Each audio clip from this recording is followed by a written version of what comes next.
सठ सुधरहि सत्संगत पाही। 3 नंबर से होता था कि 1 नंबर से होता, लेकिन होता था। इनके माता पिता सबको हम लोगों ने सीएम बनाया, हम लोगों को हटा दिया, तो देखिए कैसा ये सब बकलोल हो गया कि पुल तो अब खोल रहे हैं सुभाष यादव जी। जब तक मामा रहा, देखिए MBBS टॉपर ये सब हो गया।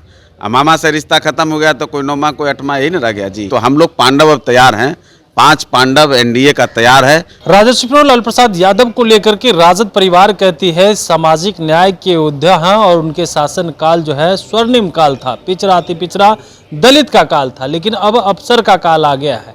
लेकिन देखिए उनके ही साले हैं सुभाष यादव ने बड़ी बात कह दी है, कह रहे थे कि एक अन्य मार्ग से अपहरण का डील होता था, फिरौती मांगी जाती थी और खुद राजद सुप्रीमो लालू प्रसाद यादव इन तमाम डील करते थे, शहाबुद्दीन के साथ मिलकर के करते थे।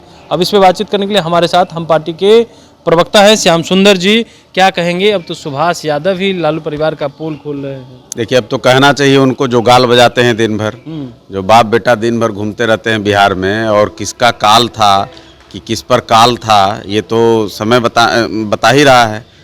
पिछड़े दलित के नाम पर जिस तरह से उन लोगों ने और सामाजिक न्याय के नाम पर जिस तरह से बिहार में नरसंहार कराया, जिस तरह से अपहरण का बाजार बनाया, जिस तरह से बलात्कार, हत्या, इन तमाम चीज़ों में उद्योगपतियों को इस प्रदेश से बाहर करवाने का काम किया, इसकी पोल तो अब खोल रहे हैं सुभाष यादव जी। तो हम तो उनको साधुवाद देंगे।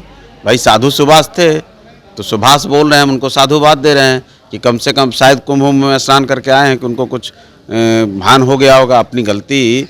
अगर किसी को पता चले और उसको वो मान ले, कम से कम इस बात को तो परोक्ष रूप से वो एक्सेप्ट कर रहे हैं ना कि हाँ ये चीज़ें हो रही थी, उनके नज़रों के सामने हो रहा था।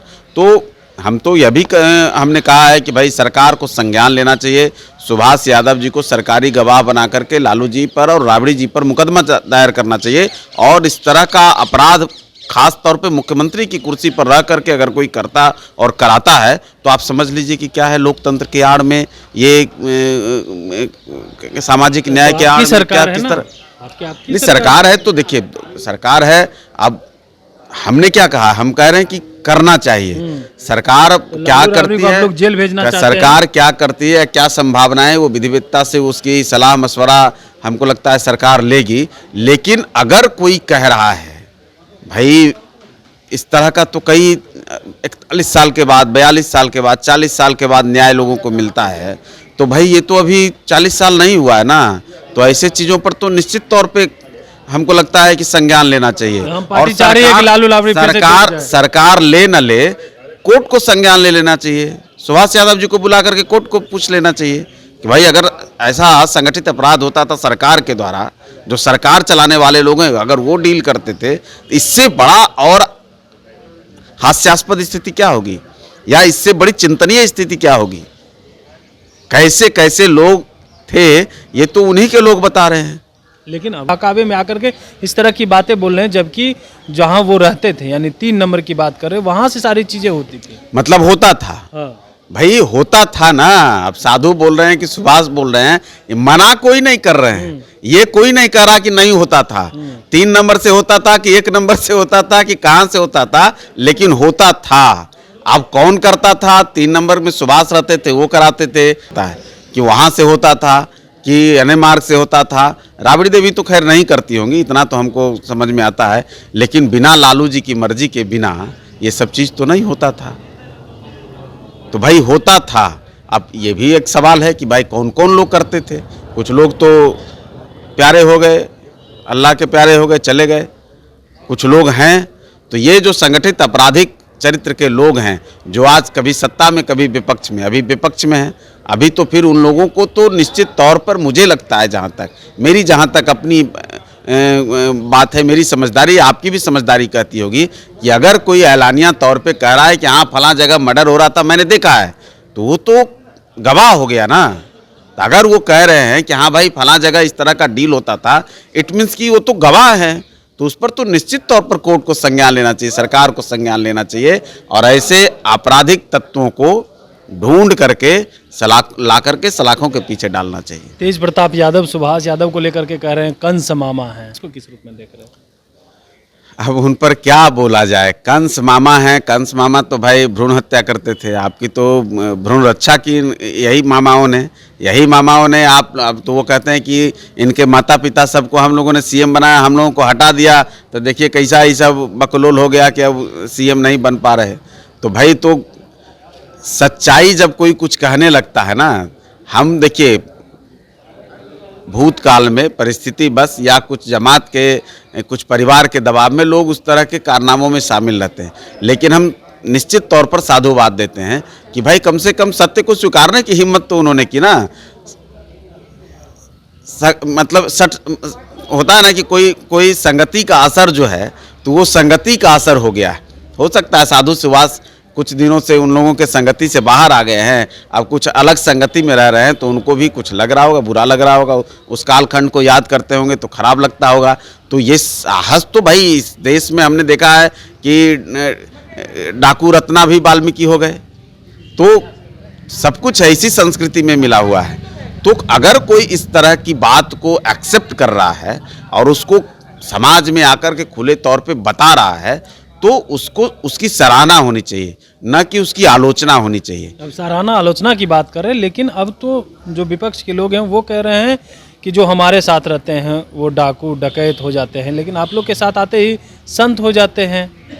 हाँ, तो ये तो अब कोई धूप में रह रहा है तो उसका चेहरा काला हो जाता है, कोई आग के सामने है तो उसको गर्मी लगने लगती है। अब उसको अगर कहीं आप एसी के ठंडक हवा में ले जाएंगे तो वहाँ भी कमल उमल ओढ़े रहेगा, वो अपराधी नहीं रहेंगे। अपराधी का चरित्र देखिए, आप जेल में क्या सब सारे अपराधी को आप फांसी दे देते हैं कि उसको जेल में डालते हैं, तो उसका क्या, उसका चरित्र का अलग निर्माण होता है और वहाँ से हो सकता है उसका नेचर बदलता है। तो सठ सुधरहि सत्संगत पाहि, ये कहा गया है ना।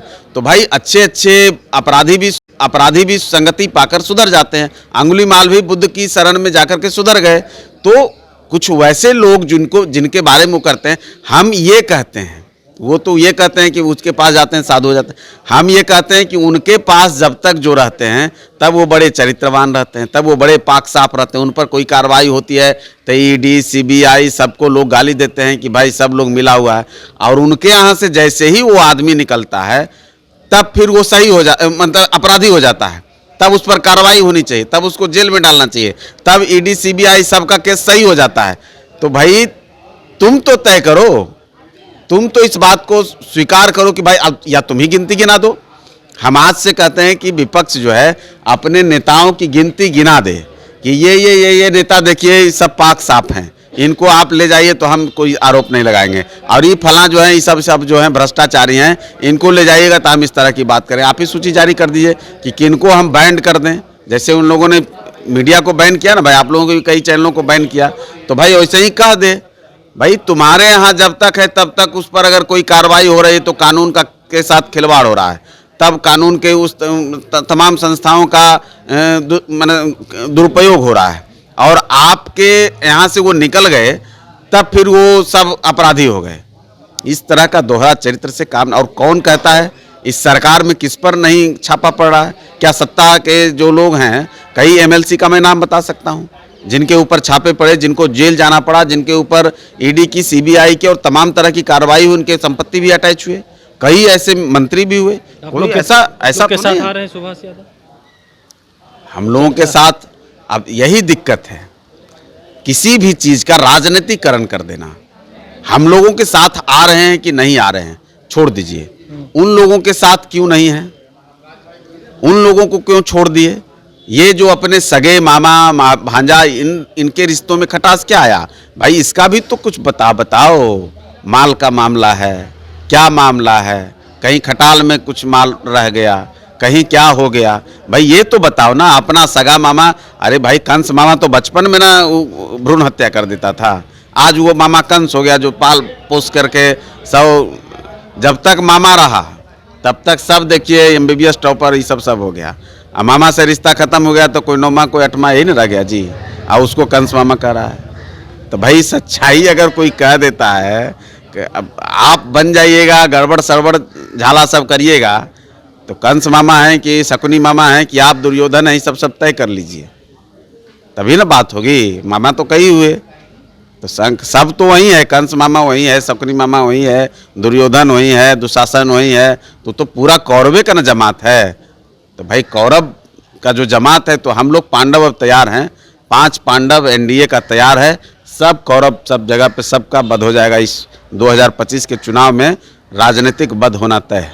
चलिए, राजनीतिक वध होना तय है और 5 पांडव कौरवों का 25 में वध करेंगे। कौन कंस मामा है, कौन शकुनी मामा है, ये तो वो लोग बताएंगे, लेकिन जो बात है सच्चाई बताई है तो सच तो सबको मालूम है। लेकिन ये लोग जो कह रहे हैं कंस मामा, शकुनी मामा, तमाम बातें, जब तक मामा रहे तब तक इन लोगों के पास जो है डिग्री आई, या नहीं रहे तो देखिए इन लोगों के पास क्या रह गया, 8वां और 9वां पास कर पाए। इस तरह की बातें करते हुए नजर आ रहे हैं हम पार्टी के प्रवक्ता श्याम सुंदर जी। कमलेश कुमार, लाइव बिहार, पटना।